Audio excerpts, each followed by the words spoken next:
Bonjour, bonjour, le jardin des murmures. Je viens avec vous, je suis bien, je suis dans un grand espace. Ça fait tout flou. Et je viens partager un petit moment avec vous.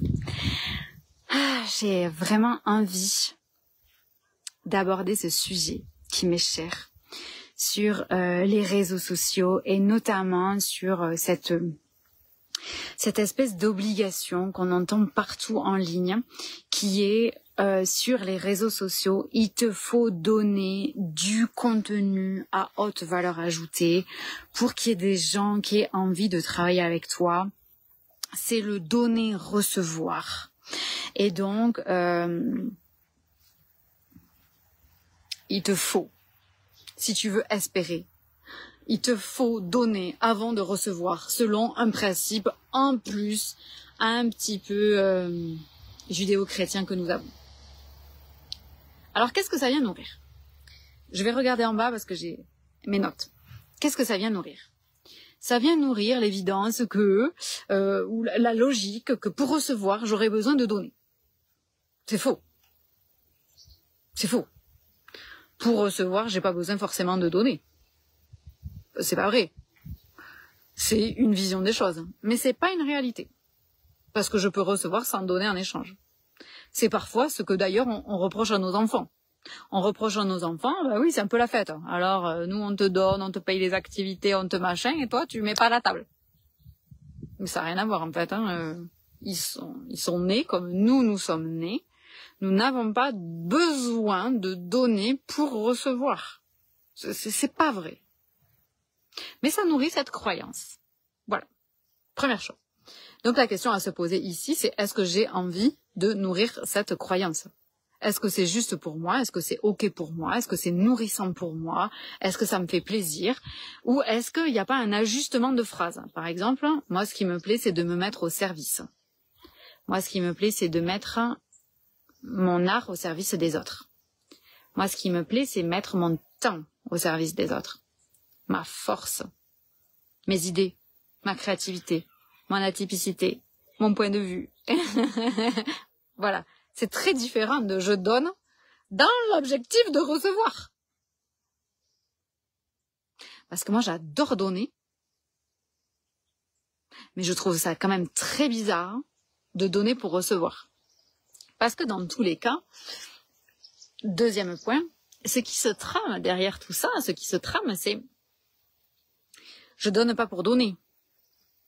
Je donne dans l'objectif d'avoir plus de visibilité, de vendre plus, vendre mieux, trouver les bonnes personnes. Il y a un truc qui est pas clean, quoi. C'est pas un truc vraiment, je donne parce que ça me fait plaisir. Non, c'est je donne parce qu'en fait, c'est la logique. Donc ça nourrit une logique qui n'en a aucune. Troisième chose, c'est que moi je vois beaucoup d'entrepreneurs frustrés.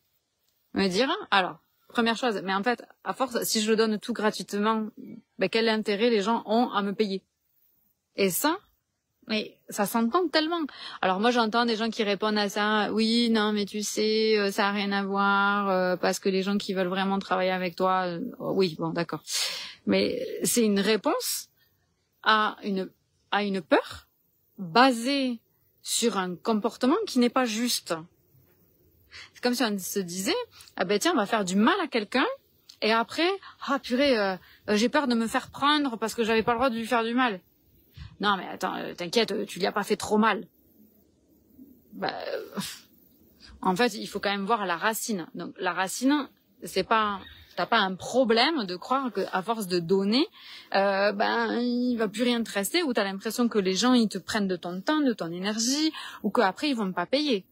Si tu as ce sentiment-là, cette émotion-là, ce ressenti dans le corps, c'est que c'est correct, c'est que c'est juste. Donc ça, c'est ta vérité à toi. Ça n'a pas besoin d'être vrai pour les autres. C'est en tout cas, toi, ce qui te semble vrai aujourd'hui. Donc, remontons la chaîne un coup plus loin. Si tu ressens ça parce que tu te dis qu'il te faut donner du contenu de qualité pour que les gens... est-ce qu'on pourrait pas plutôt remettre ça en question au lieu de remettre en question ce que tu ressens? J'ai toujours trouvé ça trop bizarre de remettre en question ce qu'on ressentait. Donc pour moi, ce qu'on ressent dans le corps physique, c'est que c'est juste, c'est correct, c'est ça. Ok, c'est la boussole. Donc remontons un peu plus loin, au lieu d'essayer de changer un truc pour que ce qu'on ressente devienne ok, ou qu'on s'arrange avec ce qu'on ressent. Je vais un peu me bouger parce que je suis au soleil. Ouais. Donc ça, pour moi, c'est vraiment, voilà, c'est vraiment quelque chose d'important à partager avec vous. C'est Pierre. Voilà. On va se mettre là. C'est vraiment important pour moi de partager ça avec vous et de se redemander, est-ce que ça, c'est toujours ajusté? Est-ce que c'est toujours ce que je veux pour moi? Est-ce que c'est correct pour moi? Est-ce que ça fait sens pour moi? Ou est-ce que c'est plus adapté? Voilà. Donc ça me paraît important. Ouais, tout ce que j'ai noté pour vous me paraît important, cela dit. Sinon, je viendrai pas. Ensuite, autre chose que j'ai noté,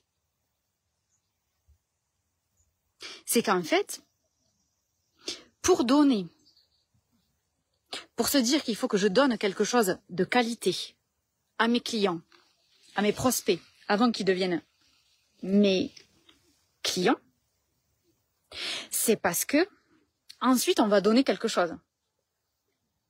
C'est-à-dire que c'est un bon échantillon pour ce qu'ils vont vivre après. Mais moi, dans les entrepreneurs que j'accompagne, il y en a énormément qui ne donnent pas quelque chose après. Je m'explique. Imaginons, je fais de la charcuterie et je fais goûter aux gens à du fromage. Je le trouve très bon, votre fromage. Délicieux, hein, merci de m'avoir fait goûter. Mais après, il n'y en a pas sur la présentoir. Les gens, ils vont le consommer quand même parce que c'est quand même bon de manger du fromage pour certaines personnes. Ou vice-versa. Je suis fromagère et puis je fais goûter de la charcuterie. C'est bon. Imaginez, vous allez à un spectacle. Vous savez pas si ça va être bien ou pas avant d'y aller. Que ce soit du cirque, du théâtre, de la musique, n'importe quoi, vous savez pas si ça va être bien. Vous dites pas ouais non j'y vais pas parce que non j'aurais bien aimé avoir un peu un truc avant d'y aller quoi. Ouais non. Ou je vais pas écouter cette musique parce que je sais pas si elle va être bien. Alors maintenant c'est vrai qu'avec YouTube, avec Facebook, etc. on a accès à la musique sans l'acheter. Mais en fait on l'achète parce qu'on regarde la publicité. Donc on l'achète avec notre temps, tout de même. Et donc quand vous êtes prêt ou prête à attendre 20 secondes, 5 secondes, 12 secondes que la publicité se termine, vous payez 12 secondes de votre temps. Et donc vous payez. On paye en faisant ça. Et on se dit pas ah ouais non. Si on avait vraiment envie de l'écouter, on va jusqu'au bout. Donc ce que je veux dire par là, c'est que selon ce que l'on vend derrière, le fait de donner du contenu de qualité n'a pas toujours de sens. Parce que si après on ne fait pas de formation, si on ne donne pas de PDF, si ce qu'on vend c'est de la transformation, le contenu de qualité, il sera pas donné, il sera vécu. Et là se pose la vraie question, quel est le bon échantillon pour mes prospects pour vivre en échantillon ce qu'ils vont vivre après? Je donne l'exemple de quelqu'un qui va se reconnaître dans le jardin des murmures, qui vend des cours de yoga. Souvent, quand on débute un sport ou quand on va dans une salle de sport ou quand on débute un nouveau sport, on a un cours, parfois 2 cours d'essai gratuits. Oui, là, ça fait sens. C'est pas un cours spécial. En fait, tu viens, tu te joins au groupe qui est constitué, et si ça te plaît, après, tu payes. Mais c'est un échantillon qui n'est pas, alors attends, je vais te faire des pilates, et puis en fait, tu vas t'inscrire au yoga. Ou bien, je te montre en échantillon comment faire de la muscu, puis en fait, on va faire du yoga. Donc, si vous ne vendez pas de contenu de qualité, ça sert à rien sur nos réseaux sociaux d'apporter gratuitement du contenu de qualité. C'est très différent si je vends une formation. Ça, je peux dire, je peux apporter, par exemple, cet échantillon-là gratuit. Donc, il y a le début, puis s'ils veulent la fin, ils payent. Ou bien, il y a le contexte, comme une masterclass, et après, il y a la formation. Moi, par exemple, je vends une formation. Parce que Delicious Different Brain, donc les cerveaux délicieusement différents, qui est hébergé dans le bureau rose au château, c'est vraiment une formation. Donc sur ça, je peux faire du contenu de qualité. Parce qu'après, je vends du contenu de qualité. Mais sinon, pour le boudoir, mon accompagnement individuel, ça sert à rien que je fasse du contenu de qualité. À rien. Te dire comment tu pourrais utiliser ton Human Design, ton machin. Moi, mes clients, ils ne s'aperçoivent même pas que j'utilise leur Human Design quand je leur pose des questions. Parce que j'ai suffisamment utilisé le Human Design pour aller directement là où il faut aller poser la question. Donc, j'ai pas besoin de dire, alors ton Human Design te dit que gna gna, alors toi, t'en passes quoi? Je vais directement, ok, je fais mes recherches, je dis ah, mais boum, telle est la question. Mais ça, je le fais dans l'accompagnement individuel. Donc, je ne pourrais pas parler dans mon contenu de comment trouver dans ton Human Design que machin pour vendre le boudoir. Je pourrais l'utiliser, ça, pour vendre ma formation en Human Design. Donc, à chaque chose qu'on vend, vraiment s'interroger sur cette notion d'échantillon. Et pourquoi il y a eu cette mode de donner du contenu de qualité? Parce qu'il y a eu une mode des formations en ligne. Parce qu'il y a eu cette mode-là. Alors avant, c'était des webinaires. Enfin, moi, depuis 2013 Depuis 2013, il y a des vagues comme ça. Ça dure 2-3 ans, puis après ça change, 2-3 ans, puis il y a un type au-dessus, un truc pyramidal. C'est chaque fois comme ça sur le business en ligne. Il y a un truc pyramidal qui vante les mérites. On a eu Webinar Jam, après on a eu ClickFunnels, après on a eu Thrivecard, après on a eu, comment il s'appelle, Kajabi. C'est bon, là c'est la fin de Kajabi en ce moment. Bon, ça change. Voilà, c'est un truc pyramidal. Mais vu que nous ici, on veut pas de ça. On veut pas dépendre d'une mode, on veut pas dépendre d'un schéma collectif. C'est pour ça que vous êtes là. Interrogeons-nous de manière très simple. J'ai une boutique physique qui vend ça, du saucisson, du jambon, du fromage, des gâteaux, de la pâtisserie, des petits sablés, des boucles d'oreilles sur mesure, des robes. Je l'ai mise. Des robes faites main et brodées main. Ok. Qu'est-ce que je donne comme échantillon? On va prendre l'exemple de la robe. Ok. Elle est faite main, de tout, là. Elle est trop belle. On va pas vendre un échantillon de broderie. Moi, je n'aurais jamais acheté ça pour un chiffon, un torchon, jamais. Donc, je vends pas ça en petit modèle pour faire mon échantillon. Par contre, sur mon stand, sur le marché, dans ma boutique, sur mes réseaux sociaux, on me voit en train de broder cette robe. L'échantillon que je donne, c'est je le fais à la main et tu vois cette robe qui t'est faite. J'avais un client, c'était super, Jean-Marie, que vous connaissez, qui vendait donc des moulins à meule de pierre de type astrier. Donc, il faisait des moulins pour moudre la farine et pour moudre le grain et le transformer en farine. Donc, quel est l'échantillon qu'on donne? Quel est l'échantillon qu'on donne? Alors, première solution, il peut y avoir, tu m'envoies ta farine, puisqu'il s'adresse à des professionnels, tu m'envoies tes céréales, je te les transforme en farine, je te les renvoie, et tu vois la différence. Voilà. Ou tu viens chez moi, avec tes céréales, tu prends 25 kilos de céréales, on les passe dans le moulin, et puis tu vois tout de suite. Ou tout ça, et puis tu vas prendre la farine, et tu vas la donner à ton boulanger de ton village, il va essayer de faire un pain, il va voir la différence, et puis après tu viens prendre un moulin. Ça peut être un échantillon.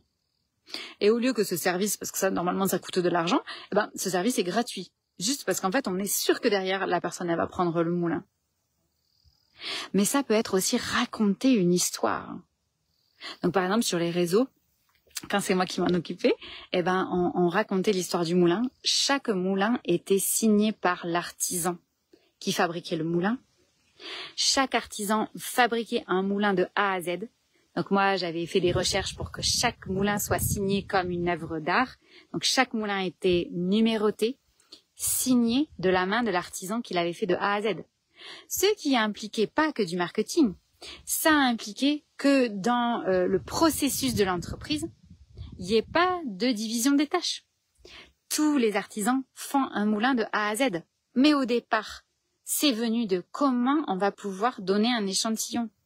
Et donc les clients, bien sûr qu'ils viennent acheter un moulin à meule de pierre professionnel, bien sûr qu'ils cherchent à dégager de l'argent avec de la farine, en plus des céréales qu'ils font. Bien sûr qu'ils veulent valoriser ce qu'ils ont sur leur terre, c'est évident. Mais ils veulent qu'on raconte une histoire. Ils veulent qu'on raconte une histoire. Ils veulent transmettre cet objet à leurs enfants qui vont reprendre la ferme, alors que leurs enfants ne veulent pas reprendre la ferme parce qu'ils ne veulent pas se tuer la santé. Et on revient dans cette notion d'héritage. Donc la question, ce n'est surtout pas quel type de contenu je dois donner sur mes réseaux sociaux, quelle qualité je dois donner, qu'est-ce que je fais payant ou gratuit, tout ça. Si on vient à une dimension plus profonde de tout ça, c'est vraiment... Waouh, il y a eu un trop beau papillon qui est venu. C'est vraiment se poser la question, quel est l'échantillon adapté à ce qui est acheté après, à ce que les gens achètent ensuite. Dit autrement, qu'est-ce que je vends? Et par rapport à ce que je vends, quel est le meilleur échantillon? Moi, par exemple, un échantillon que je pourrais faire pour le boudoir, c'est proposer aux gens de venir gratuitement une semaine. Par exemple, j'ai une cliente qui a investi beaucoup dans mes accompagnements et qui attendait quelque temps là pour le boudoir. Ça peut être lui proposer de venir. Parce que je connais ma cliente, elle a investi beaucoup. Voilà, je peux faire ça. Ça, c'est un échantillon, ok? C'est différent de ce sur quoi tu as investi jusque-là. Je t'invite, viens voir comment c'est. Ce serait un peu dire, voilà, j'ai fait mes clients, ils ont toujours acheté toutes mes pâtisseries, je me suis entraînée sur une nouvelle pâtisserie. Du coup, je demande à mes clients de venir et d'être les premiers à goûter. Ça se fait. Ça se fait dans le commerce. Donc, ce truc de je veux donner pour recevoir me semble un peu inadapté par rapport à tous les cerveaux qui sont aujourd'hui dans le jardin des murmures. C'est pour ça que j'ose aussi venir, parce que je sais de la qualité que vous attendez, de la qualité dont vous faites votre vie. Et c'est pour ça qu'il me semble important de pousser la conversation plus loin il faut que j'apporte du contenu de qualité, quel type de contenu de qualité je pourrais apporter, etc. Et bien se réinterroger par rapport à ce que je vends, quelle serait la meilleure idée, les meilleures idées pour y faire goûter nos clients sans restriction. C'est-à-dire que moi, ma cliente qui vient une semaine au boudoir pour tester, je lui propose pas de venir et d'écouter les autres. Non, parce qu'en fait, au boudoir, on vient pas pour écouter les autres, on vient pour poser nos questions. Donc, on vient pour tout ça. Donc, soit je lui propose tout, soit rien. Mais je fais pas un espèce de vieux truc où en fait, c'est pas vraiment l'expérience. C'est comme si on vous disait, tenez, on vous fait goûter ce fromage. Par contre, si vous l'achetez, il sera meilleur. Si vous l'achetez, c'est le même. C'est justement pour ça qu'on vous le fait goûter. Et ça me paraît vraiment, vraiment une discussion très importante, parce que je vois beaucoup d'amalgames et de prises de tête, alors qu'on va revenir à quelque chose de simple. On a notre boutique physique, on l'imagine. Quelle est la meilleure façon de faire goûter aux gens? Je me suis retrouvée dans une conversation lunaire monde-là, qui travaille dans le public et qui s'est jamais interrogé sur comment il fait pour être rémunéré. Et il me disait, c'est très bizarre ce que tu fais, etc. Mais comment je pourrais voir ce que tu fais? Je dis, écoute, tu peux venir. On commence le 5 septembre et c'est un lundi, il me semble. Et voilà, tu viens. Ça coûte 1 200 €. Et puis comme ça te donne une idée. Parce que l'échantillon, chez moi, il est payant. Et ton échantillon peut être gratuit ou payant. Hein. Ton échantillon peut être gratuit ou payant. Pas forcément besoin d'être gratuit. Voilà. Ça, c'est vraiment important pour moi de vous le partager. Et ensuite, si vraiment le fait de donner du contenu de qualité pour toi, c'est vraiment l'échantillon idéal par rapport à ce que tu vends après, donc ce pourquoi tu le fais en fait, cet échantillon-là, Alors ça nécessite de se poser la question du tarif, de la profondeur, jusqu'où tu vas, jusqu'où c'est un échantillon, jusqu'où ça l'est pas.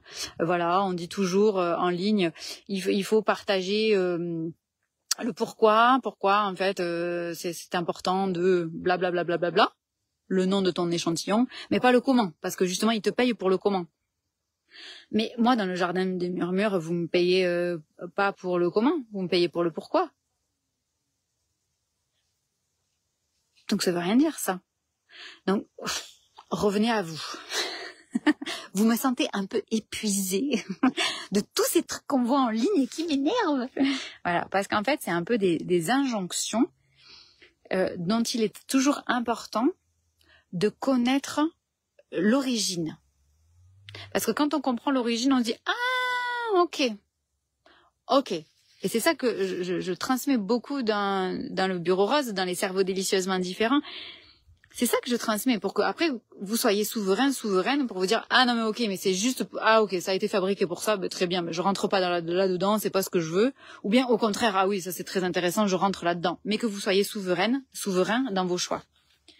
Et donc là, ça me paraît important parce qu'on voit beaucoup de choses de ce genre circuler, ce genre de choses, d'injonctions, dont j'aimerais vraiment que vous puissiez vous indépendantiser. On va faire un drapeau, nous aussi. Le club des indépendants, les indépendants des indépendants.